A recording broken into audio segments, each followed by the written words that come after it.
नमस्कार बच्चों, मैं हूं आपका विशाल भाटी। स्वागत करता हूं O2 डिजिटल एजुकेशन में। और आज हम लेके आए हैं क्लास 10th की फिजिक्स, जिसका चैप्टर है इलेक्ट्रिसिटी।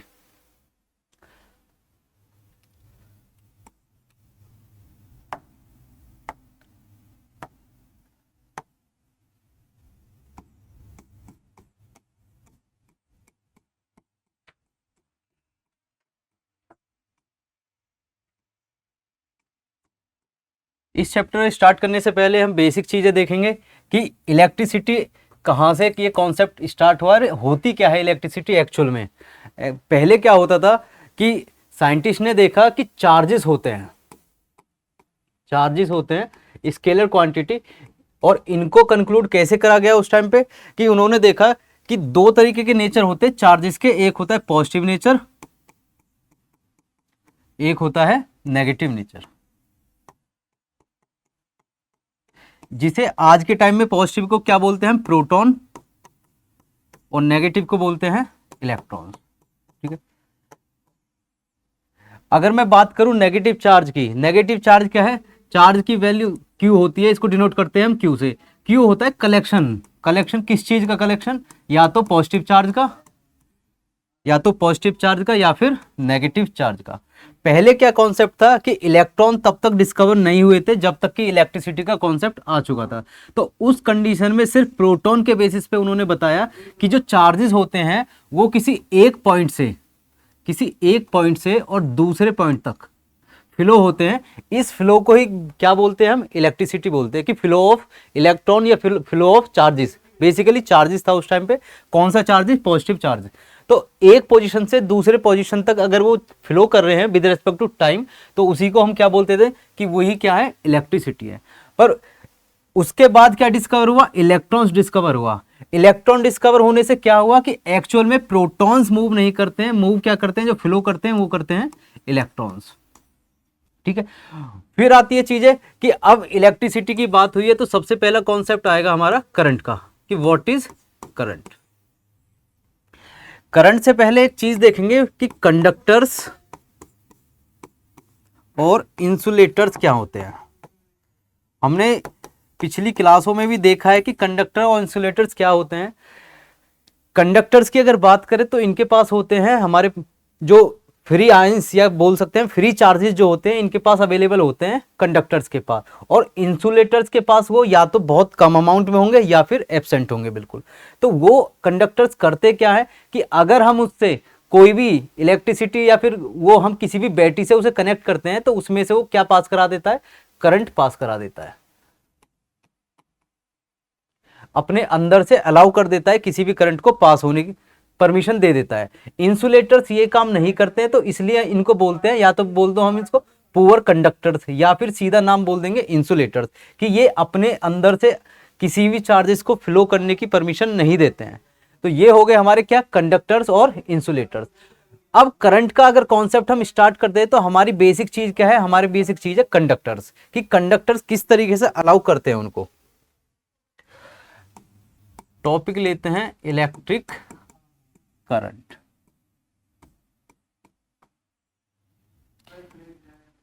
मैं एक कंडक्टर एनलार्ज करके दिखाता हूं। ये मान लिया हमने कोई कंडक्टर है, ठीक है। इसके अंदर क्या है, इसके अंदर है चार्जेस, फ्री चार्जेस, ठीक है। अब मैंने क्या करा, इस कंडक्टर को मैंने कनेक्ट कर दिया किसी भी बैटरी से, आउटसोर्स कोई भी, ठीक है।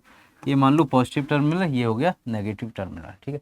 अब इसमें क्या होता है कि जो पॉजिटिव टर्मिनल होता है, जो नेगेटिव टर्मिनल होता है, ये इन दोनों एंड पे, किसके, कंडक्टर के, ये हमारा कंडक्टर, ठीक है। इस एंड से इसको मान लो एंड ए, इसको मान लो एंड बी। तो ये क्या है, ये प्रेशर डिफरेंस क्रिएट कर देता है यहाँ पे, कि ये जो एंड है, ये मान लिया मैंने पॉजिटिव एंड है, ये हो गया मेरा नेगेटिव एंड। तो इस कंडीशन में क्या होता है कि इसके पास नेगेटिव चार्ज जो है, नेगेटिव चार्ज क्या होगा, ज्यादा होगा। यहाँ पे क्या है, ये पॉजिटिव एंड है तो इसके पास पॉजिटिव चार्ज क्या होगा, ज्यादा होगा, ठीक है। तो प्रेशर वो हमारा डिफरेंस आ गया किसका, चार्जेस का। अगर मैं इसकी बात करूं तो ये पॉजिटिव चार्ज क्या करेगा, इधर को फ्लो करना शुरू कर देगा, किधर की तरफ, जिधर नेगेटिव चार्ज ज्यादा है। क्यों, क्योंकि इसे न्यूट्रल करने की कोशिश करेगा। ये नेगेटिव चार्ज क्या करेगा, इसके अपोजिट, इधर तो नेगेटिव चार्ज ज्यादा है, इधर इसकी कंसंट्रेशन कम है, तो ये हायर कंसंट्रेशन से लोअर कंसंट्रेशन की तरफ चलेगा। तो इस कंडीशन में ये क्या हो गया, फ्लो ऑफ चार्जेस हो गया, फ्लो ऑफ चार्ज। और इस फ्लो ऑफ चार्ज को ही अगर हम टाइम के रेस्पेक्ट में देखें, किसके रेस्पेक्ट में, टाइम के रेस्पेक्ट में देखें, ठीक है, इसी को हम बोलते हैं इलेक्ट्रिक करंट। अब ये चीज, एक कॉन्सेप्ट जो था ये दिया किसने था, ये दिया था एम्पियर ने, एक साइंटिस्ट थे एम्पियर, ठीक है, जिनका पूरा नाम था एंड्रे मैरी एम्पियर, ठीक है जी। एंड्रे मैरी एम्पियर ने क्या बोला कि जो भी चार्जेस एक कंडक्टर में फ्लो हो रहा है पर यूनिट टाइम के साथ, उसी को हम क्या बोलते हैं, उसी को बोलते हैं हम इलेक्ट्रिक करंट। इसको उसने डिनोट करा कि इसका सिंबल क्या होगा, इसका सिंबल होगा आई। और हमने ये एक इसकी बात करें करंट की, तो ये एक फंडामेंटल क्वांटिटी होती है, टोटल 7 क्वांटिटीज होती है फंडामेंटल, जिसमें से करंट भी एक फंडामेंटल क्वांटिटी है, ठीक है जी। आई की अगर बात करूं तो आई इक्वल होता है charge per unit time. Charge कौन सा, टोटल चार्ज जो भी फ्लो हुआ है। अगर मैं नेगेटिव की बात करूं तो ये क्या है, नेगेटिव टर्मिनल से पॉजिटिव टर्मिनल फ्लो हुआ है, तो इसकी ही बात करूं तो टोटल चार्ज जितना भी फ्लो हुआ है एक टर्मिनल से दूसरे टर्मिनल पे, और उसे फ्लो होने में जितना टाइम लगा है, तो उसी को क्या बोलते हैं, उसी को बोलते हैं हम करंट, ठीक है। I equal to Q upon T. अब एक छोटा सा कॉन्सेप्ट और देखते हैं कि व्हाट इज चार्ज। इसे एक एग्जांपल से समझेंगे कि मेरे पास 2 बैग है, ये बैग ए है, ये बैग बी है। इस बैग में मैं मान रहा हूं कि 1 2 3 4 5 6 7 8 9 10 11 12, ठीक है। इसमें 12 बॉल्स है, कितनी, 12 बॉल्स, ठीक है। तो अगर मैं बोलूं तो ये क्या है, ये एक बैग है, एक यूनिट है, एक यूनिट में कितने बॉल्स आ गई है हमारी, 12 बॉल्स आ गई। तो ये 12 बॉल्स को अगर मैं काउंट करूं तो एक पैकेट काउंट कर दूंगा इसमें, और एक पैकेट क्या हुआ, ये एक पैकेट हुआ एक कलेक्शन, जो डिफाइन कर देगा कि एक पैकेट का मतलब क्या है, 12 बॉल्स है। सेम कंडीशन क्या है, चार्जेस के साथ है। अगर मैं चार्जेस की बात करूं तो किसी भी एक पर्टिकुलर बॉडी में, मान लो ये बॉडी है, ये अकेला एक इलेक्ट्रॉन है, ठीक है। एक इलेक्ट्रॉन ऐसे अगर काउंट करूं तो 1 2 3 4 5 6 7 8 9 10 11 12 13 14 15 16 17 18 19 20 21, तो टोटल 21 इलेक्ट्रॉन्स है इस बैग के अंदर या इस ऑब्जेक्ट के अंदर। तो इसकी टोटल चार्ज की वैल्यू क्या आ गई, 21 इंटू एक इलेक्ट्रॉन पे कितना चार्ज होता है, ठीक है जी। इसका अगर हमें जनरल फॉर्मूला निकालना होता है तो जनरल फॉर्मूला होता है Q निकालने का प्लस माइनस एन ई। अब ये क्या है, प्लस माइनस एन ई, तो एन क्या होता है, नंबर ऑफ या तो बोल दो इलेक्ट्रॉन्स या फिर बोल दो प्रोटॉन्स, ठीक है। और ई क्या है, किसी भी एक इलेक्ट्रॉन पे या किसी भी एक प्रोटॉन पे जितना टोटल चार्ज होता है उसकी वैल्यू, उसको डिनोट करते हैं हम ई से, जो कि इक्वल होता है हमेशा 1.6 इंटू 10 की पावर माइनस 19 कूलम। ये वैल्यू फिक्स होती है किसी की भी बात करें। अगर मैं इलेक्ट्रॉन की बात करूं तो ये क्या हो जाएगा, माइनस 1.6 इंटू 10 की पावर माइनस 19 कूलम।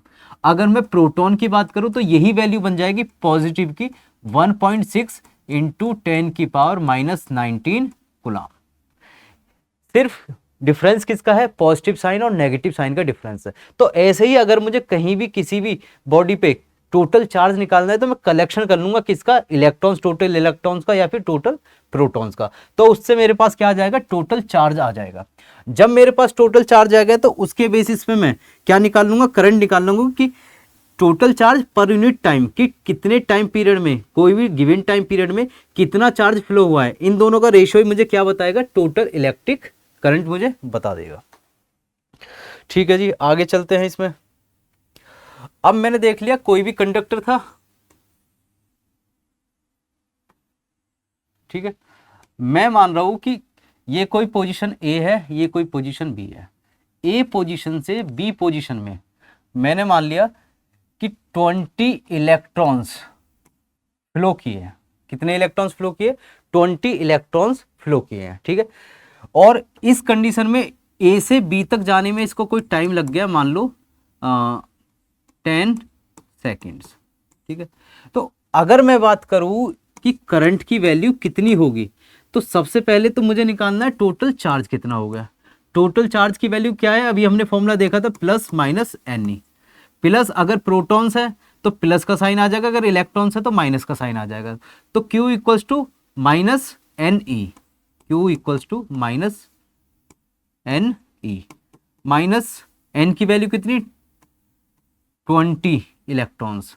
एक इलेक्ट्रॉन की वैल्यू कितनी, 1.6 इंटू 10 की power minus 19 coulomb. Total charge की जो यूनिट होती है वो भी कूलाम होती है, और एक इलेक्ट्रॉन या प्रोटॉन के चार्ज की यूनिट जो होती है वो भी कूलाम होती है, ठीक है जी। अब मेरे पास क्या आ गया, ये आ गया टोटल चार्ज। आई की वैल्यू कैसे निकालूंगा, आई की वैल्यू निकालूंगा, अच्छा यहाँ पे जो चार्जेस लेते हैं, क्योंकि आई क्या होता है, एक स्केलर क्वांटिटी होती है, ठीक है। स्केलर क्वांटिटी को किस चीज की रिक्वायरमेंट है, सिर्फ मैग्नीट्यूड की रिक्वायरमेंट है, ना कि साइन की। सिर्फ मैग्नीट्यूड देखेंगे, किस चीज का, चार्ज का। तो मैग्नीट्यूड कितना है, मैग्नीट्यूड की बात करूं तो 20 इंटू 1.6 इंटू 10 की पावर माइनस 19 कूलाम, ये बैठेगा हमारा मैग्नीट्यूड ऑफ चार्ज, ठीक है। इसकी वैल्यू पुट करते हैं 20 इंटू 1.6 इंटू 10 की पावर माइनस 19। टाइम पीरियड कितना लगा था, टाइम लगा था 10 सेकेंड, तो 10 सेकेंड्स, 10 से कट हो गया 20 कितने बार, 2 बार। तो करंट कितना आया, करंट की वैल्यू आई 3.2 इंटू 10 की पावर माइनस 19। क्या यूनिट, क्या है, यूनिट है ampere. Electric current, electric current की जो यूनिट होती है वो होती है एम्पियर, ठीक है जी, एम्पियर। तो ये आ गई मेरी 3.2 इंटू 10 की पावर माइनस 19 एम्पियर, जो कि बहुत ज्यादा छोटी यूनिट है, ठीक है। तो एक एग्जांपल से हमने ये समझा कि किस तरीके से हम करंट निकालते हैं, ठीक है। आगे चलते हैं, अगला कॉन्सेप्ट है इलेक्ट्रिक सर्किट का।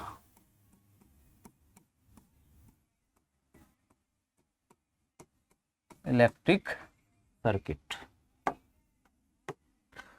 अब इलेक्ट्रिक सर्किट क्या है, हमने देखा कि कोई भी एक चार्ज है, फ्लो हो रहा है एक पोजीशन से दूसरी पोजीशन पे, और उसे कोई पर्टिकुलर टाइम लग रहा है, तो उस रेशियो को ही हम क्या बोल लेते हैं, इलेक्ट्रिक करंट बोल लेते हैं। अगर मैं एक पूरा सर्किट लेता हूं, एक क्लोज लूप लेता हूं जिसमें कंटिन्यूस चार्ज फ्लो कर रहा है, क्लोज लूप है और कंटिन्यूस क्या है, चार्ज फ्लो कर रहा है, तो उस कंडीशन में उसको क्या बोलेंगे, हम इलेक्ट्रिक सर्किट बोलेंगे। ये एक रिप्रेजेंटेशन होती है किसकी, जो भी हमने इंस्ट्रूमेंट अप्लायंसेस यूज किए हैं, या तो बैटरी हो सकती है, या कोई बल्ब हो सकता है, या की हो सकती है, तो वो सारी रिप्रेजेंटेशन जो होती है डायग्रामेटिकली, उनको ही बोलते हैं हम इलेक्ट्रिक सर्किट। जैसे कि एक एग्जांपल से देखते हैं,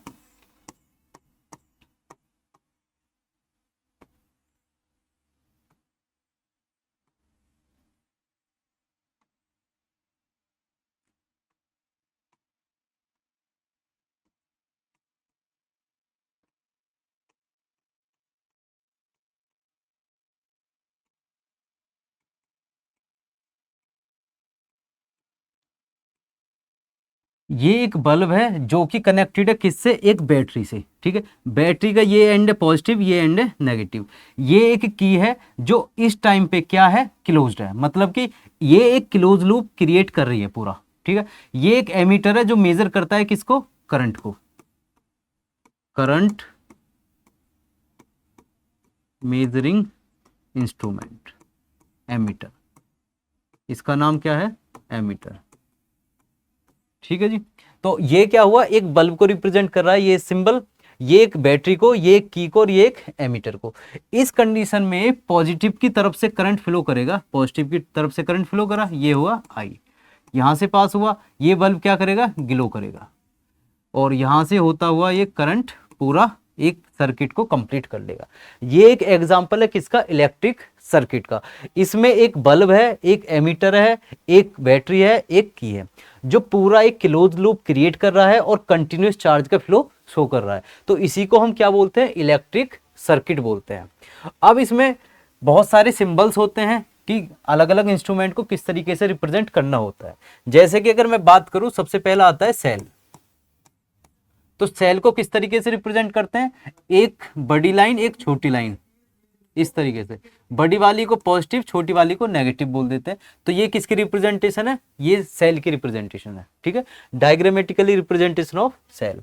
अगर मैं कॉम्बिनेशन कर लूं कई सारी सेल्स का, तो उसको क्या बोलते हैं हम, उसको बोलते हैं बैटरी। जैसे कि ये एक डायग्राम है,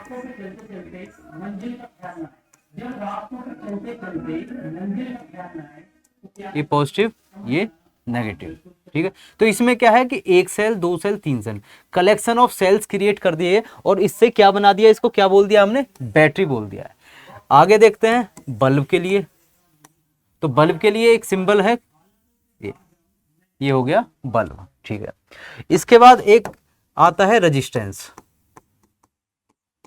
रेजिस्टेंस या रजिस्टर जिसे बोल देते हैं। तो उसका सिंबल होता है, ये हो गया किसका, रेजिस्टेंस का सिंबल हो गया। एक होता है वेरिएबल रेजिस्टेंस, वेरिएबल रेजिस्टेंस। ये सारी चीजें 10th के एनसीईआरटी की बुक में सारे डायग्राम्स गिवन है हमारे। तो इसमें क्या डिफरेंस है, सेम है रेजिस्टेंस की तरह, बस इसमें एक लाइन खिंच जाएगी। इसका मतलब होता है वेरिएबल रेजिस्टेंस का मतलब है जिसकी वैल्यू चेंज हो सकती है। ये कांस्टेंट रेजिस्टेंस बोल सकते हैं जिसकी वैल्यू फिक्स होती है। फिर आगे देखते हैं एमीटर। अच्छा, एमीटर क्या होता है, एमीटर एक इंस्ट्रूमेंट होता है जो सिर्फ मेजर करता है, किसको मेजर करता है, हमारे इलेक्ट्रिक करंट को मेजर करता है, उसकी वैल्यू को मेजर करता है कि कितना इलेक्ट्रिक करंट पास हो रहा है, फ्लो कर रहा है, ठीक है। और इसमें जब हम कनेक्ट करते हैं इसे पूरे सर्किट में, तो ये हमेशा एक सीरीज में, मतलब कि एक सीरीज कॉम्बिनेशन में कनेक्ट होगा, किसके साथ, बैटरी के साथ, कौन, एमीटर, ठीक है। इसका सिंबल होता है सर्कल के अंदर ए और बाहर प्लस माइनस का साइन, ठीक है जी। इसके बाद कुछ और देखते हैं, जैसे कि volt meter, volt meter. Volt meter भी सेम होगा, बस इसमें अंदर सर्कल के अंदर आ जाएगा V प्लस माइनस। अब वोल्ट मीटर क्या है, वोल्ट मीटर मेजर करता है पोटेंशियल डिफरेंस को, या कि जो हमारी वैल्यू होती है, जैसे ये एक बैटरी है, इसकी कोई वोल्टेज रही होगी और कहीं भी अगर मैं किसी भी पॉइंट पे इसमें पोटेंशियल डिफरेंस देखूं इस बैटरी की वजह से या इस कंडक्टर में देखूं, तो उसको रिप्रेजेंटेशन करनी होती है मुझे V से, मेजर करनी होती है V से, जिसे बोलते हैं वोल्ट मीटर, ठीक है जी। ये कुछ सिंबल्स हो गए। इसके बाद भी कुछ और भी सिंबल्स है, जैसे कि एक गैल्वेनोमीटर होता है, गैल्वेनोमीटर, ये हो गया गैल्वेनोमीटर, ठीक है जी। आते हैं फिर नेक्स्ट टॉपिक पे, जिसका नाम है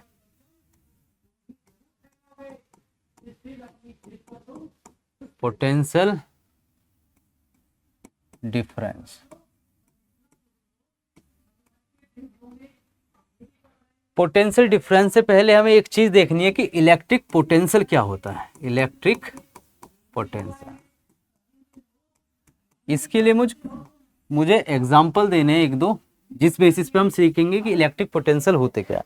अगर मैं बात करूं, मैं कोई एक टंकी लेता हूं पानी की, मान लिया टैंक ए, एक कोई दूसरी टंकी ली मैंने, इसको बोल दिया टैंक बी। ये मैंने क्या कर दिया, इसको कनेक्ट कर दिया, पूरा कनेक्ट नहीं, फिल कर दिया मैंने इसको, ये कर दिया पानी से फिल, ये इस कंडीशन में पूरा फिल है, ठीक है।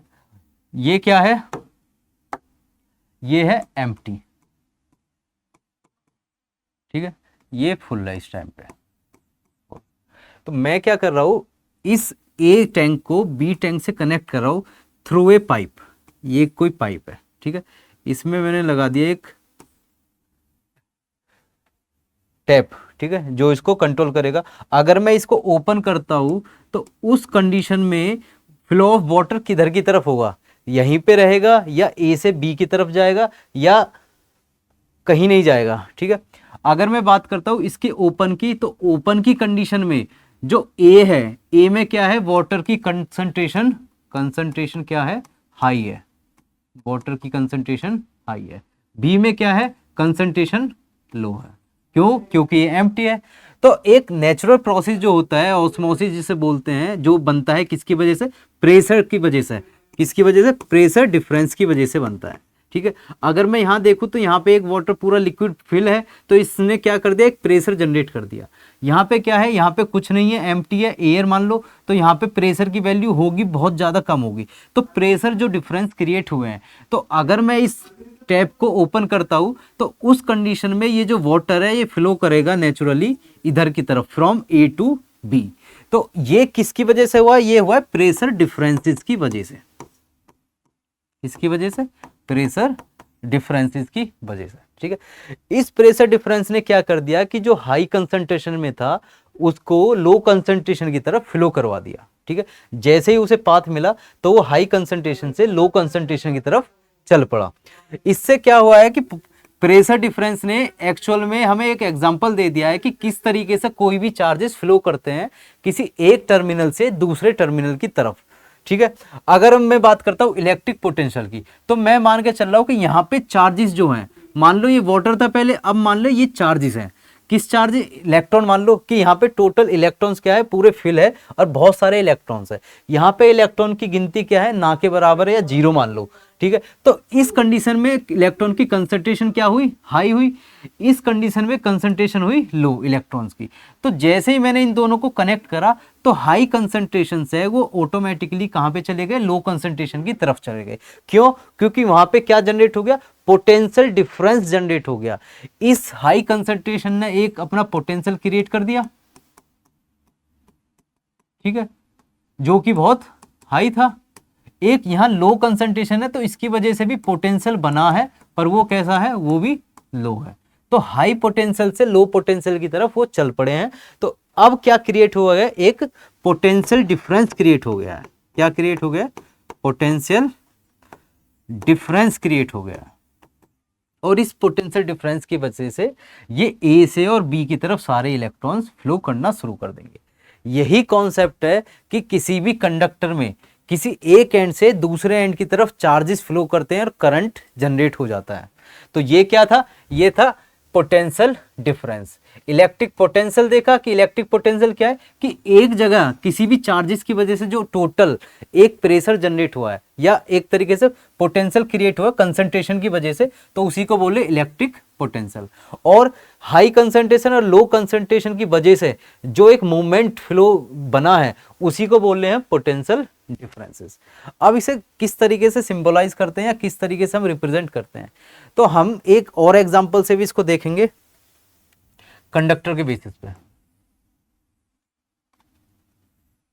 ये हो गया कंडक्टर। इस कंडक्टर के ए एंड से बी एंड तक कोई चार्ज है Q, उसे ट्रेवल करना है ए से बी की तरफ। ठीक है, अब जब ये ए से बी की तरफ करेगा तो मुझे पता है ए पे जो है Q की कंसंट्रेशन क्या है? हाई। बी पे Q की कंसंट्रेशन क्या है? लो। ठीक है, तो हमेशा हाई कंसंट्रेशन से लो कंसंट्रेशन की तरफ चलता है। ये कंडक्टर हमने लिया है। ठीक है, अब ये जो चार्ज है Q, जो चार्ज है वो ए से बी की तरफ जा रहा है। अब इसने क्या करा? ए से बी की तरफ जाते हुए इलेक्ट्रिक पोटेंशियल की मेजरमेंट करी कि भाई मुझे ए से बी की तरफ जाना है, पर ये तो देखो कि बी की तरफ जाने में मुझे फायदा है नहीं है। तो उसने जब कंसंट्रेशन देखी तो इलेक्ट्रिक पोटेंशियल की वैल्यू ए पे ज़्यादा थी और इलेक्ट्रिक पोटेंशियल की वैल्यू बी पे कम थी। ठीक है, तो अब उसने उचित समझा कि ए से बी की तरफ चलते हैं। अगर मैं मानता हूं कि इसकी कंसंट्रेशन यहाँ पे Q की कंसंट्रेशन बहुत ज़्यादा हाई होती है, बहुत ज़्यादा हाई, तो इस कंडीशन में ये ए से बी की तरफ जाता ही नहीं। ठीक है जी, तो जब ए से बी की तरफ नहीं जा रहा है तो फिर क्या होता? बी से ए की तरफ मूवमेंट होती। अगर कब? जब Q की कंसंट्रेशन बी पे ए से ज्यादा होती तब। ठीक है, नॉर्मल कंडीशन में ये चीज नहीं होती। ठीक है जी, अब देखो Q को B तक जाना है, Q एक चार्ज है। अब इसे A से और B तक जाने में कोई हमें एक्स्ट्रा एनर्जी देनी पड़ेगी जिसे हम बोलेंगे वर्क डन। अब जो वर्क डन लग रहा है A से B तक पहुंचने में, ठीक है, वर्क डन, ठीक है, और किस में वर्क डन लग रहा है? किस में वर्क डन लग रहा है? इस चार्ज में वर्क डन लग रहा है। ठीक है, तो ये आ गया चार्ज। ठीक है, इसी को हम बोलते हैं पोटेंशियल। क्या बोलते हैं हम? इलेक्ट्रिक पोटेंशियल या फिर पोटेंशियल डिफरेंस। पोटेंशियल डिफरेंस से डिनोट कर देंगे। ठीक है, ये हमारा V। पोटेंशियल डिफरेंस को V से डिनोट करते हैं। तो इसका फॉर्मूला क्या बना कि किसी भी एक चार्ज को, ठीक है, एक जगह से दूसरे, मतलब एक पॉइंट से दूसरे पॉइंट तक पहुंचाने में जितना वर्क डन लग रहा है उसी को बोलते हैं हम इलेक्ट्रिक पोटेंशियल या पोटेंशियल डिफरेंस। ठीक है जी। अब इसकी यूनिट की बात करें तो V, ठीक है, V क्या हो गया? Potential difference. SI यूनिट क्या बनी इसकी? SI unit of V equals to बनी बोल्ट। बोल्ट, बोल्ट क्या था? एक साइंटिस्ट थे जिनका नाम था बोल्टा, उनके ही नाम पे बना है बोल्ट। और इसकी जो सिंबलाइज, जो रिप्रेजेंटेशन होती है वो भी कैपिटल V ही होती है। ठीक है जी। तो SI यूनिट क्या आ गई? V। ठीक है, इसके बाद अब और देखेंगे कि 1 वोल्ट, ठीक है, इसको अगर मुझे डिफाइन करना है कि 1 वोल्ट की वैल्यू क्या होगी in terms of work done in terms of charge, तो मैं इसको इस तरीके से फॉर्मूले में वैल्यू रख सकता हूं कि 1 वोल्ट कब बोला जाएगा? जब मैं 1 जूल क्या लूं? 1 जूल वर्क डन या एनर्जी और 1 कूलम्ब चार्ज यूज करो। मतलब कि जैसे मैं यहां बात कर रहा था A से B तक जाने में, तो अगर मैं 1 कूलम्ब चार्ज को A से B तक पहुंचाने में मैं 1 जूल एनर्जी यूज कर रहा हूं, तो उस कंडीशन को क्या बोलूंगा मैं कि कितने का पोटेंशियल डिफरेंस है? 1 वोल्ट का पोटेंशियल डिफरेंस बन रहा है इसमें। ठीक है जी। तो ये आ गया मेरा पोटेंशियल डिफरेंस 1 वोल्ट। तो इसको 1 वोल्ट को इस तरीके से डिफाइन कर देंगे कि 1 यूनिट चार्ज, ठीक, 1 यूनिट चार्ज को एक पॉइंट से दूसरे पॉइंट पे पहुंचाने के लिए अगर 1 जूल एनर्जी यूज हो रही है तो उसी को क्या बोलेंगे? 1 वोल्ट बोलेंगे। लास्ट में हमने जो करंट किया था उसकी भी यूनिट को हम इस तरीके से मेजर कर सकते हैं, I equals to charge upon time. अगर मैं 1 कूलम्ब चार्ज को एक पोजीशन से दूसरी पोजीशन पे पहुंचा रहा हूं, एक पोजीशन से दूसरी पोजीशन A से B तक पहुंचा रहा हूं और उसे A से B तक पहुंचाने में मुझे 1 सेकंड का टाइम लग रहा है, तो मैं क्या बोलूंगा कि A से B तक कितना करंट फ्लो करा है? 1 एम्पियर करंट फ्लो किया है। ये डेफिनेशन होगी हमारी 1 एम्पियर की। ठीक है जी। तो हमारे एक तो करंट कंप्लीट, उसके बाद circuit, electric current, electric circuit, उसके बाद पोटेंशियल डिफरेंस। ठीक है, ठीक है। मैंने स्टार्टिंग में बताया तो करंट को मेजर करने के लिए एक होता है इंस्ट्रूमेंट जिसको बोलते हैं हम एमीटर।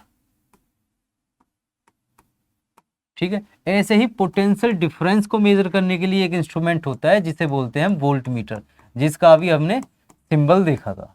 क्या होगा? वोल्ट मीटर, ये होगा। ठीक है, अब एमीटर हो गया, वोल्ट मीटर हो गया। ठीक है, एमीटर को जब हम कनेक्ट करते हैं किसी भी एक इलेक्ट्रिक सर्किट में, तो एमीटर हमेशा बैटरी के साथ जो कनेक्ट होगा वो होगा सीरीज में। किसमें होगा? सीरीज में। और सीरीज में क्या होगा? बैटरी का पॉजिटिव टर्मिनल एमीटर के पॉजिटिव टर्मिनल से ही कनेक्ट होगा और नेगेटिव नेगेटिव से कनेक्ट होगा, तो ही हम उसे मेजरमेंट कर सकते हैं किसकी? करंट की। वोल्ट मीटर में क्या है? वोल्ट मीटर कनेक्ट जब होता है किसी भी इलेक्ट्रिक सर्किट में, तो ये हमेशा किस में आना चाहिए? पैरेलल में आना चाहिए, पैरेलल कनेक्शन, ये आना चाहिए पैरेलल कनेक्शन में। ठीक है, और ये पैरेलल कनेक्शन में ये भी वही सेम कॉन्सेप्ट, पॉजिटिव पॉजिटिव से और नेगेटिव नेगेटिव से। ठीक है, तो ये मेजर क्या करेगा? हमारे पास पोटेंशियल डिफरेंस को मेजर कर लेगा। ठीक है जी। आगे आते हैं, एक नया कॉन्सेप्ट है ओम्स लॉ।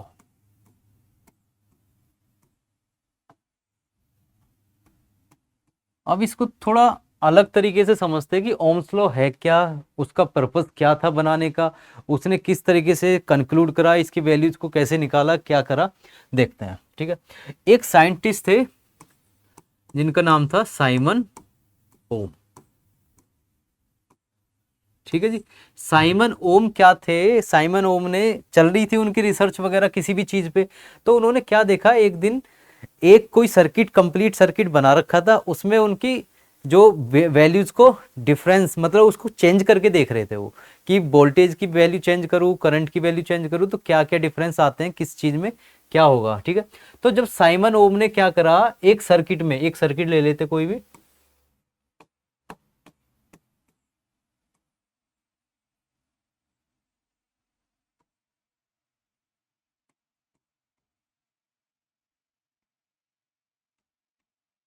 ठीक है, ये हो गया हमारा वोल्ट मीटर, ये बैटरी का पॉजिटिव टर्मिनल, ये नेगेटिव, ये क्या है, ये बल्ब है। करंट का फ्लो कैसा, करंट का फ्लो इस तरीके से। ठीक है जी, तो ये एक सर्किट ले लिया, इसमें बल्ब ग्लो कर रहा है, पूरा कंप्लीट सर्किट है, ये है हमारे पास की। ठीक है, अब जब वो अपनी रिसर्च कर रहे थे तो उन्होंने क्या करा, उन्होंने इस बैटरी की इस वैल्यू को चेंज करके देखा। ठीक है, जब उन्होंने चेंज करके देखा तो इसमें वोल्ट में पता चला था, वोल्ट मीटर में, कि उसकी वैल्यू क्या हुई है, चेंज हुई है। फिर उन्होंने देखा कि जैसे ही मैंने वोल्ट मीटर में या जो वोल्टेज की वैल्यू है वो उसको चेंज किया है, तो एमीटर की जो रीडिंग है वो भी चेंज हो रही है। ठीक है, उनका दिमाग घूमा, उन्होंने फिर क्या करा कि एक काम करते हैं, इसकी वैल्यू उन्होंने चेंज करी, मान लो बढ़ाई है, फिर उन्होंने कम करके देखी, तो उन्होंने देखा कि एमीटर में जो रीडिंग है वो भी कम हुई है। पहले अगर बढ़ाई थी तो एमीटर में रीडिंग भी इंक्रीज हो रही थी। इसका मतलब क्या है, जब वो वोल्टेज को बढ़ा रहे हैं तो करंट की वैल्यू भी बढ़ रही है, जब वो वोल्टेज की वैल्यू को कम कर रहे हैं तो करंट की वैल्यू भी क्या हो रही है, कम हो रही है। तो उनका दिमाग घुमा, उन्होंने बोल दिया कि भाई कुछ नहीं है, ये क्या है, एक सीधा रिलेशन है, किस चीज का, कि V is directly proportional to I, कि जो पोटेंशियल डिफरेंस होता है किसी भी इलेक्ट्रिक सर्किट में, वो किसके इक्वल होगा, वो होगा करंट जो कि उस सर्किट में फ्लो कर रहा है। ये सीधा बोल दिया कि अगर मैं करंट की वैल्यू चेंज कर रहा हूं तो V की चेंज होगी, अगर मैं V की वैल्यू चेंज कर रहा हूं तो करंट की चेंज होगी। करंट को इंक्रीज करा तो वोल्टेज इंक्रीज, करंट को डिक्रीज करा तो वोल्टेज डिक्रीज। फिर उन्होंने क्या करा कि V अपॉन आई की वैल्यू क्या होती है, V अपॉन आई की वैल्यू होती है कांस्टेंट। अब ये नया कॉन्सेप्ट आया कांस्टेंट का, कि भाई अब बहुत सारे स्टूडेंट कंफ्यूज कि भाई ये क्या है, ये कांस्टेंट तुम कहां से ले आए, क्या है, कैसे की, इसकी वैल्यू क्या होगी, रिप्रेजेंट कैसे करेंगे इसको। तो उन्होंने बोला कि टेंशन लेने की जरूरत नहीं है, हम क्या करेंगे, V अपॉन आई कर देंगे इक्वल्स टू के कांस्टेंट। अब उन्होंने बोला कि हर कांस्टेंट की वैल्यू क्या होती है, के ही होती है। आप हर बार बोल देते हो कि के है कांस्टेंट ले लो, नहीं नहीं नहीं, इस बार कुछ अलग करते हैं। तो उन्होंने क्या करा, इसको मॉडिफाई करा और बोल दिया कि V अपॉन आई की वैल्यू क्या होगी, V अपॉन आई की वैल्यू होगी R। अब यहाँ पे दिमाग घूम गया कि भाई तब से तो कांस्टेंट कांस्टेंट चिल्ला रहे थे आप, अब आके क्या हो गया, आपने R बोल दिया। ये R है क्या, क्या मैटर करता है एक सर्किट में, क्या इसकी वैल्यू होगी, किस चीज पे डिपेंड करेगी। तो उन्होंने एक चीज समझाई कि R कुछ नहीं है, R है रजिस्टेंस, रजिस्टेंस। ठीक है, बच्चों का दिमाग खराब कि भाई ये क्या ले आए, रजिस्टेंस। ठीक है, कि रजिस्टेंस तो पहली बार सुना है, ये है क्या। तो उन्होंने बोला कि किसी भी सर्किट में जो भी हम कंडक्टर यूज कर रहे हैं, जो भी मेटेलिक कंडक्टर हम यूज कर रहे हैं, तो हर किसी की एक अपनी प्रॉपर्टी होती है। अब इस प्रॉपर्टी में क्या है, वो प्रॉपर्टी होती है कि जो भी वो करंट फ्लो कर रहा है, कोई करंट ज्यादा फ्लो करवाएगा, कोई करंट कम फ्लो करवाएगा। तो वो जो अपोज करने की एक प्रॉपर्टी है उसी को बोलते हैं हम रेजिस्टेंस। कि मान लो अगर मैं रोड से जा रहा हूं, रोड पे एक ब्रेकर आया, तो मैंने क्या करी, अपनी जो स्पीड है उसको डिक्रीज करके ब्रेकर पास करा, फिर तेज चला गया। अब किसी ने क्या करा, एक उस उतने ही रोड पे क्या करा, 2 से 3 ब्रेकर बना दिए। तो मेरा जो टाइम था एक ब्रेकर को कंप्लीट करके मैं पहुंच रहा था, अब वो 2 से 3 ब्रेकर को कंप्लीट करके जब मैं पहुंच रहा हूं तो उसमें जो टाइम मेरा ज्यादा कंज्यूम हो रहा है, तो वो क्या कर रहा है, मेरी स्पीड को कहीं ना कहीं हर बार अपोज कर दे रहा है। तो ऐसे ही सेम कंडीशन है कि यहां से कंप्लीट सर्किट में जो करंट फ्लो कर रहा है, तो इसको अपोज करने की एक खुद की, किसकी, वायर की खुद की एक प्रॉपर्टी है, जिस प्रॉपर्टी को भी बोलते हैं हम रजिस्टेंस। ठीक है जी, अब चलो ठीक है, मान लिया रेजिस्टेंस होगी। फिर कुछ किसी ने पूछा कि भाई रेजिस्टेंस आपने बता दिया कि रेजिस्टेंस है, अपोज कर रहा है सारी चीजें, तो ये रेजिस्टेंस की वैल्यू डिपेंड किस पे करेगी, कि क्या है ये रेजिस्टेंस, कि हम कोई सा भी वायर ले रहे हैं तो रेजिस्टेंस की वैल्यू ऐसा तो नहीं है सब वायर में एक सी होगी। तो ये क्या फैक्टर्स होंगे, क्या चीज होंगी जो ये डिसाइड करेंगे कि रेजिस्टेंस की वैल्यू कितनी होनी चाहिए। तो उन्होंने एक बहुत अच्छी चीज बताई कि आ जाओ मैं तुम्हें फैक्टर्स बताता हूं। किस चीज के फैक्टर्स, कि आर की वैल्यू, ठीक है, डिपेंड करती है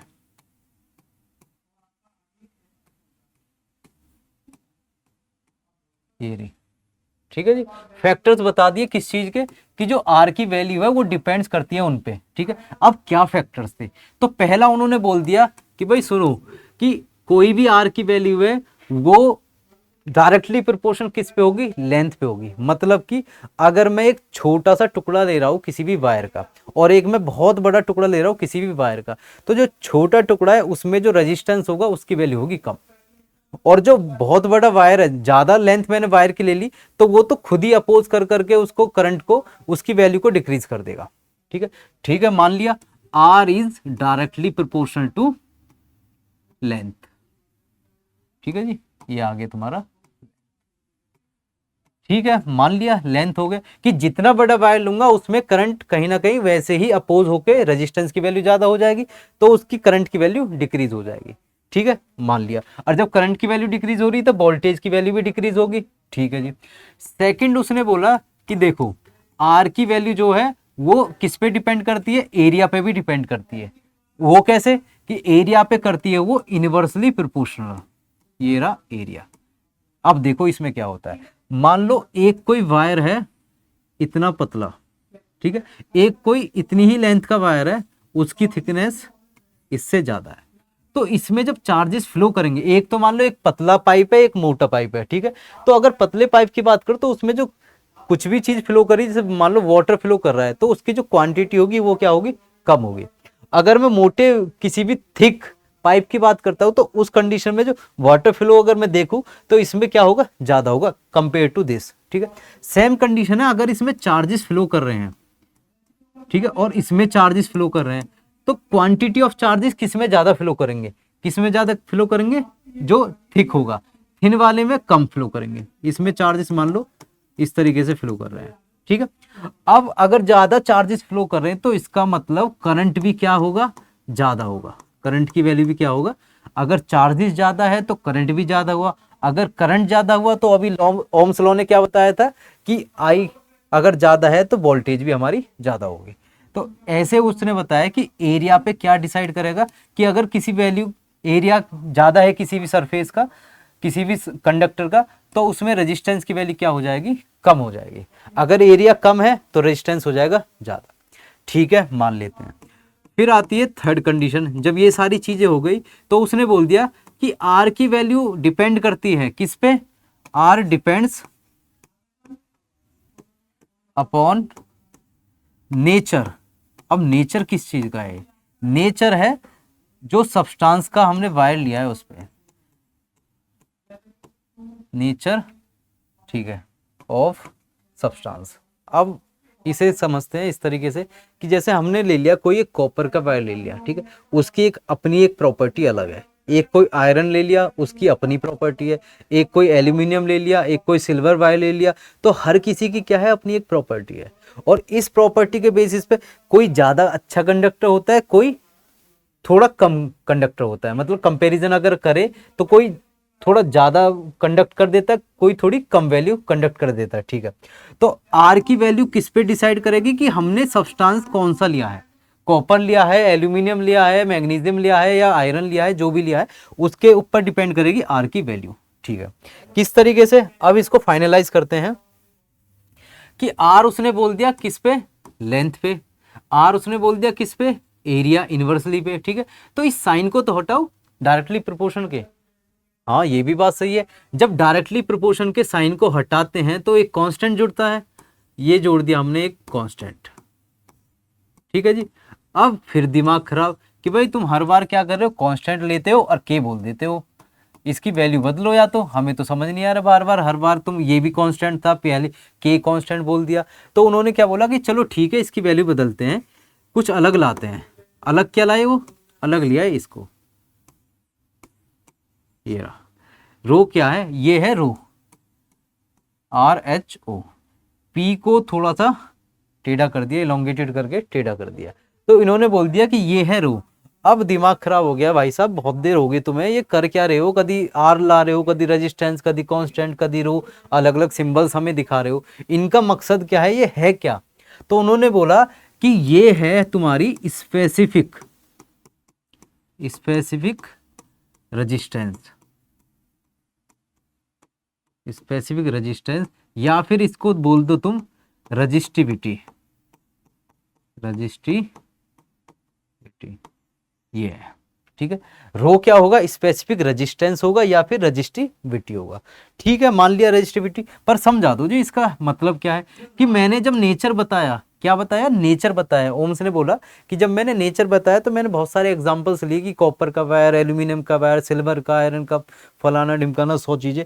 तो ये रजिस्टिविटी क्या है, हर वायर की अपनी एक प्रॉपर्टी होती है कि उसकी एक खुद की एक प्रॉपर्टी है कि वो कितना अपोज कर सकता है, ठीक है। वही है ये रजिस्टिविटी, स्पेसिफिक रेजिस्टेंस जिसे बोलते हैं कि हर सब्सटेंस की, हर मटेरियल की अपनी एक खूबी है जिसको वो अपोज करेगा करंट में, करंट को अपोज करने में वो यूज करेगा, इसको बोल दिया रजिस्टिविटी।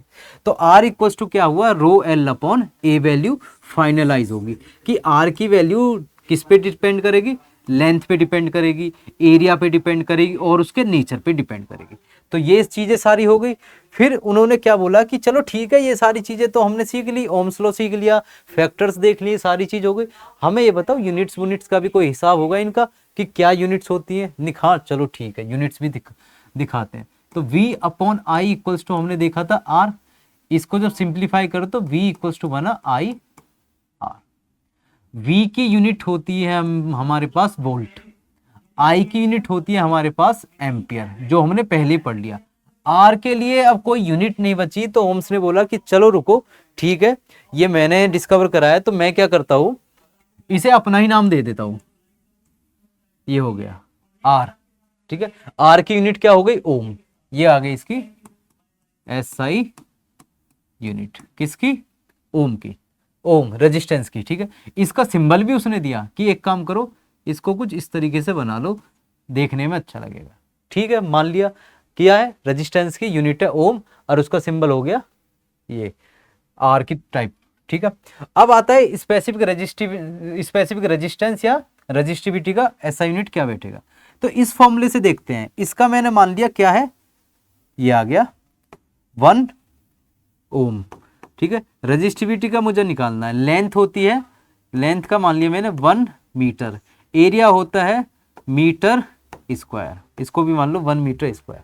तो रजिस्टिविटी की जो यूनिट बैठी है, मीटर से एक पावर कम हो गई, सिंपल मीटर बचा, इसको ले गया मैं मल्टीप्लाई में, तो रो की जो एसआई यूनिट बनी वो बनी ओम मीटर, ओम मीटर लिखना है OHM ओम मीटर, ये बन गई किसकी यूनिट, रो की एसआई यूनिट बन गई है, ये हो गया, ठीक है जी। तो इस तरीके से उसने क्या है, ओम्स लॉ को डिफाइन कर दिया पूरा स्पेसिफिक करके, ठीक है जी। फिर कुछ चीजें आती हैं इसी में ही, ठीक है। तो उसने एक ग्राफ रिप्रेजेंटेशन और करी, किस चीज की, कि उसने वोल्टेज को लिया किस एक्सिस पे, वाई एक्सिस पे, और करंट की वैल्यूज को लिया किस एक्सिस पे, एक्स एक्सिस पे, ठीक है जी। ये हो गया हमारा एक्स एक्सिस। और जब उसने वी और आई का ग्राफ बनाया तो उसने एक चीज कंक्लूड करी कि वी और आई का ग्राफ क्या होगा, एक लीनियर होगा, लीनियर मतलब एक सीधी लाइन होगी, ठीक है, जो हमें रिप्रेजेंट क्या करेगी कि हर पॉइंट पे जो वैल्यू है हमारी किस चीज की, v अपॉन आई, वो कांस्टेंट रहनी है, ये जो रेशियो है v अपॉन आई का जो रेशियो है वो रहना है कांस्टेंट। इस पॉइंट की बात करूं, इसकी बात करूं, इसकी बात करूं, किसी भी इस लाइन पे किसी भी पॉइंट की अगर बात करूं तो उसमें v अपॉन आई क्या रहने वाला है, कांस्टेंट रहने वाला है। और इसको क्या बोल दिया उसने, इसको बोल दिया रेजिस्टेंस। तो ये एक चीज होती है, v अपॉन आई का स्लोप होता है, एक स्लोप क्या प्रोवाइड करता है हमें, रेजिस्टेंस की वैल्यू प्रोवाइड करता है हमें, ठीक है जी। रेजिस्टेंस क्या हो गया, जो अपोज करता है करंट को, ठीक है। तो ये एक ग्राफ था जो उसने कंक्लूड करा और बताया कि ओम्स लॉ फॉलो करने वाले सर्किट इस ग्राफ को फॉलो करते हैं, ठीक है जी। तो ये हो गया हमारा कॉन्सेप्ट किस चीज का, ओम्स लॉ का, ठीक है। अब हमारे पास जो टॉपिक्स कंक्लूड हो गए हैं अब तक या कंप्लीट हो गए हैं वो है इलेक्ट्रिक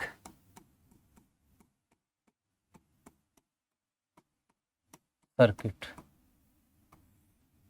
ठीक है, और करंट भी, ठीक है। उसके बाद पोटेंशियल डिफरेंस, ठीक है जी। इसके बाद ओम्स लॉ, ठीक है, और इसके साथ फैक्टर्स भी। ये टॉपिक्स हमने कंप्लीट कर लिए हैं अब तक, ठीक है। अब आते हैं एक नए टॉपिक पे जो है कॉम्बिनेशंस। कॉम्बिनेशन किस चीज का? रजिस्टर्स का। कॉम्बिनेशंस ऑफ रजिस्टर्स, ठीक है जी। तो जब हम कंबाइन करते हैं रेजिस्टेंस को, कॉम्बिनेशन, ठीक है जी, तो हम दो तरीके से कंबाइन कर सकते हैं रेजिस्टेंस को। दो या दो से ज्यादा जब रेजिस्टेंस होते हैं तो उसे दो ही तरीके से कंबाइन कर सकते हैं। एक तो हो गया हमारा सीरीज कॉम्बिनेशन, एक हो गया हमारा पैरेलल कॉम्बिनेशन। अगर हम एक के बाद एक लाइन में लगाए चले जाएं रेजिस्टेंस को तो उनको बोलते हैं सीरीज कॉम्बिनेशन। अगर हम एक के नीचे दूसरा तीसरा चौथा और सबके एंड्स को एक साथ कनेक्ट कर दें तो उस कॉम्बिनेशन को हम क्या बोलते हैं कि वो है पैरेलल कॉम्बिनेशन, ठीक है। तो दो टाइप के कॉम्बिनेशंस होंगे हमारे पास, एक हो गया सीरीज, एक हो गया पैरेलल, ठीक है जी। सबसे स्टार्टिंग देखेंगे हम सीरीज कॉम्बिनेशन से। ये आ गया सीरीज कॉम्बिनेशन। तो हम क्या करेंगे, हम 2 से 3 रजिस्टर्स देखेंगे एक साथ कंबाइन करके और उसके बेसिस पे एक फॉर्मूला ड्राइव करेंगे कि सीरीज कॉम्बिनेशन में रजिस्टर्स टोटल इफेक्टिव रेजिस्टेंस कितना बैठता है, ठीक है। तो एक एग्जांपल देखेंगे।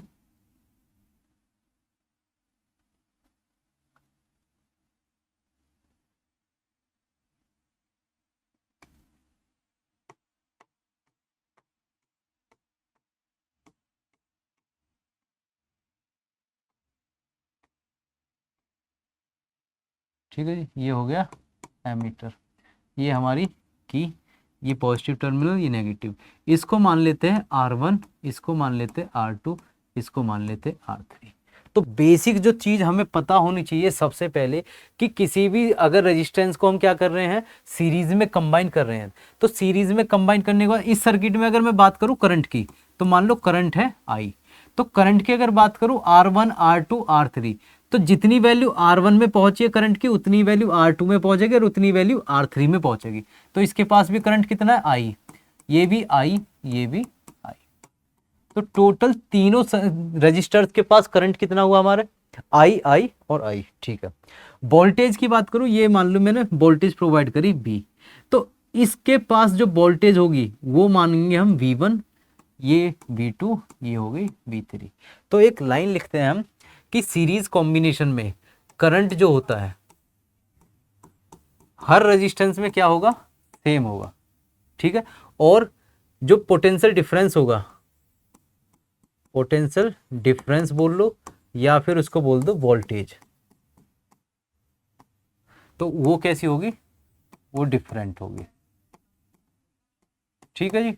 तो वोल्टेज डिफरेंट होगी, पर हमें एक चीज पता होनी चाहिए कि जितनी भी वोल्टेज क्रिएट हुई है R1 की वजह से, R2 की वजह से या R3 की वजह से, तीनों को अगर हम ऐड करते हैं तो किसके इक्वल आनी चाहिए, टोटल वोल्टेज जितनी हमने प्रोवाइड की है। तो V इक्वल्स टू बन जाएगा V1 plus V2 plus V3। और ओम्स लॉ के अकॉर्डिंग V1 की वैल्यू क्या बनी भाई, ओम्स लॉ के अकॉर्डिंग V इक्वल्स टू होता है IR।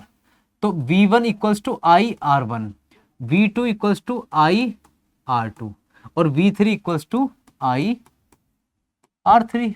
लिख लेते हैं V equals to V1 plus V2 plus V3, ठीक है।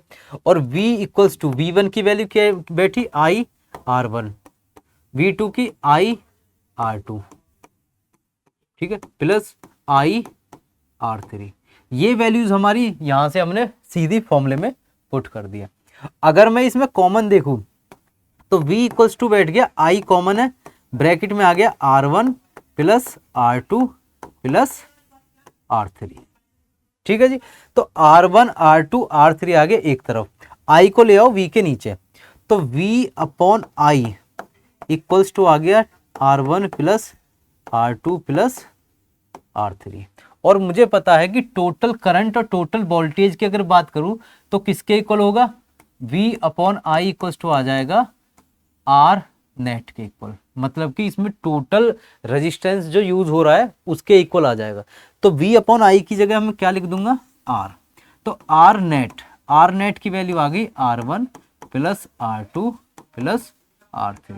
अगर 3 से ज़्यादा होते तो ऐसे ही वो एड ऑन होते चले जाएंगे, प्लस R4 R5 R6 इस तरीके से। तो ये एक डेरिवेशन किसकी बन गई, सीरीज कॉम्बिनेशन ऑफ रजिस्टर्स। अलग अलग तरीके के रजिस्टर्स हमने यूज करे तो हमारे पास टोटल इस सर्किट में टोटल हर रजिस्टेंस की वजह से इफेक्टिव रेजिस्टेंस कितना बैठा है, इसकी वैल्यू है R net equals to R1 plus R2 plus R3। ये बैठ गई हमारी फर्स्ट इक्वेशन किसकी, सीरीज कॉम्बिनेशन। ठीक है जी, नेक्स्ट देखते हैं इसके बाद पैरेलल कॉम्बिनेशन। चलते हैं आगे, सेकंड है पैरेलल कॉम्बिनेशन। पैरेलल कॉम्बिनेशन, तो अभी लास्ट हमने एक चीज देखी थी कि सीरीज कॉम्बिनेशन में जो करंट की वैल्यू होती है, करंट की वैल्यू क्या होती है सेम, पर पोटेंशियल या वोल्टेज की जो वैल्यू होती है वो होती है डिफरेंट। अगर मैं पैरेलल की बात करूं तो इसी चीज को अपोजिट कर दो, तो ये क्या हो गया, करंट, करंट की वैल्यू हो गई डिफरेंट और वोल्टेज जो मैं बोल रहा हूं उसकी वैल्यू हो गई same, same in each resistor. ठीक है जी, देखते हैं डायग्राम इसका।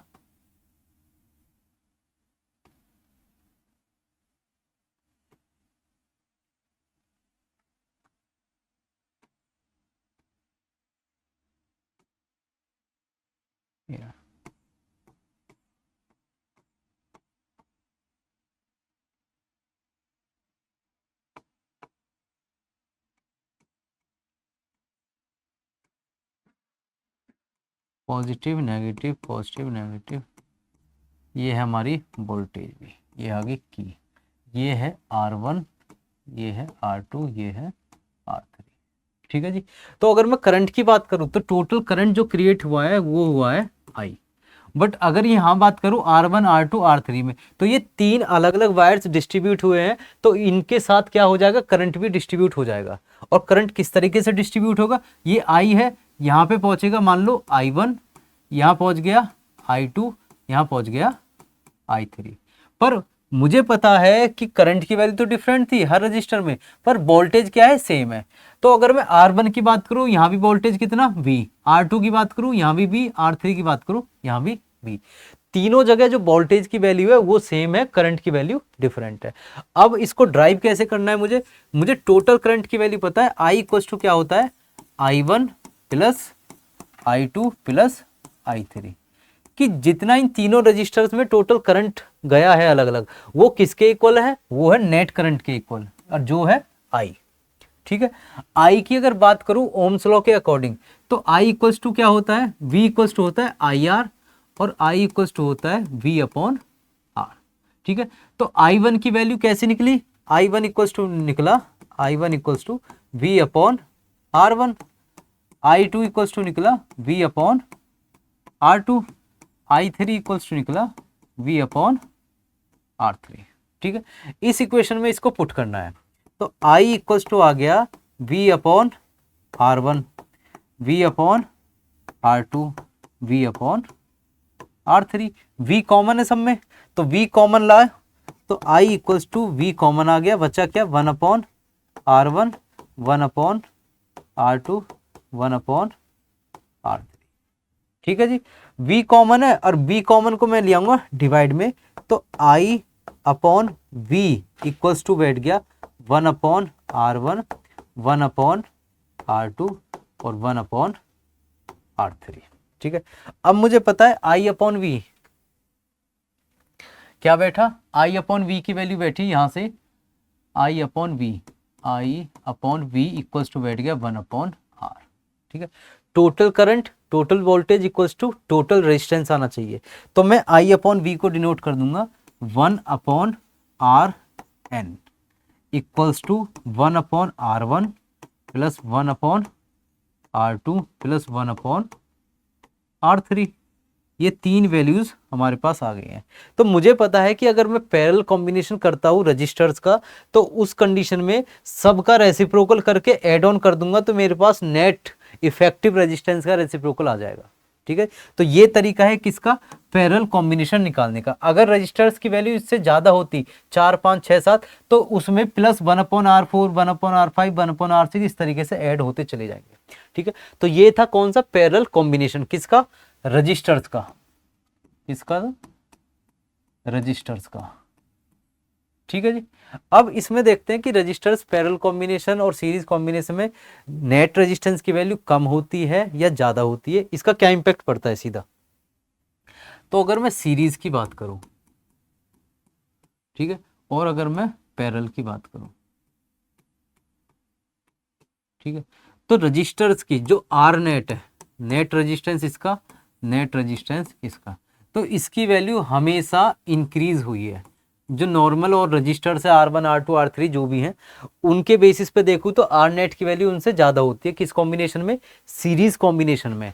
अगर मैं पैरेलल की बात करूँ तो जो भी हमारा अलग अलग रजिस्टर्स हमने यूज़ करे कॉम्बिनेशन में, तो उस कंडीशन में आर एन की जो वैल्यू है वो क्या होगी, डिक्रीज होगी, नॉर्मल रजिस्टर से डिक्रीज होगी। इसमें क्या है, वो इंक्रीज हुई है, इसमें क्या हुआ, डिक्रीज हुई है। तो ये सीरीज और पैरेलल में डिफरेंस था। अगर मैं बात करूं कि इसमें एडवांटेज या मतलब इन दोनों में डिफरेंस क्या है, कौन सा अच्छा है कौन सा बेकार है, तो सीरीज की अगर बात करूं तो सीरीज में क्या है कि अगर कोई भी कॉम्बिनेशन है, ठीक है, मान लो ये यहाँ पे कुछ डैमेज हो गया, क्या हो गया, डैमेज हो गया कुछ, ठीक है, तो डैमेज होने के बाद ये क्या है, ये पूरी जो आगे तक की अप्लायंसेस जो भी कनेक्टेड है, ये सारे क्या है, बेकार हो जाएंगे, काम करना बंद कर देंगे। मतलब कि जब यहाँ पे ही डैमेज या कोई भी शॉर्ट सर्किट वगैरह कुछ हो गया है, तो करंट फ्लो नहीं करेगा आगे, और जब करंट फ्लो नहीं करेगा तो आगे के अप्लायंस भी नहीं काम करेंगे। ठीक है, यही चीज अगर मैं पैरेलल में देखूं तो इसमें क्या है, जो भी अलग अलग रजिस्टर्स हैं ये, ठीक है, इनमें क्या है, करंट की वैल्यू अलग है। अगर मान लो गलती से ये खराब हो गया, ठीक है, तो इसका वर्किंग और इसका वर्किंग इफेक्ट ही नहीं करेगा, कोई इम्पैक्ट ही नहीं आएगा उस पर। ये खराब है तो सिर्फ यही खराब है, ना ऊपर वाले पे ना नीचे वाले पे कोई इम्पैक्ट आने वाला है। और आजकल जो कनेक्शंस होते हैं हमारे होम्स में, हाउसेज में, तो वो क्या है, पैरेलल कनेक्शंस को ज़्यादा प्रेफरेंस देते हैं। इससे होता क्या है कि अगर मुझे कुछ एक टाइम पे कोई एक अप्लायंसेस चलाना है, तो मैं उसका बटन दबा के उसको ऑन कर दूंगा, ठीक है, और दूसरे अप्लायंसेस क्या है, वो बंद रहेंगे। तो इससे इलेक्ट्रिसिटी या एनर्जी जो कंज्यूम होने से बच जाएगी, सेव हो जाएगी। और अगर कोई भी अप्लायंस डैमेज हो गया या किसी भी शॉर्ट सर्किट की वजह से खराब हो गया, तो उससे दूसरे अप्लायंसेस पे कोई इम्पैक्ट नहीं आएगा। तो ये क्या है, बेस्ट ऑप्शन है हमारे हाउसेज या कोई भी कॉमर्शियल एक्टिविटीज़ के लिए भी। और सीरीज में क्या है कि अगर एक अप्लायंसेस बीच में आगे पीछे कहीं भी खराब हुआ, तो पूरा कनेक्शन ही क्या हो जाएगा, खराब हो जाएगा। तो सीरीज और पैरेलल कॉम्बिनेशन में parallel is better than series combination. ठीक है, तो आज की वीडियो में आज यहीं तक करते हैं, मिलते हैं अगली वीडियो में, जिसमें जो भी टॉपिक्स हमारे बच्चे हैं, हीटिंग इफेक्ट वगैरह, वो सारे कंप्लीट करते हैं और देखते हैं कुछ इसके न्यूमेरिकल्स भी, और मिलते हैं। ठीक है जी, आज के लिए बहुत है, ठीक है, थैंक यू, नमस्कार।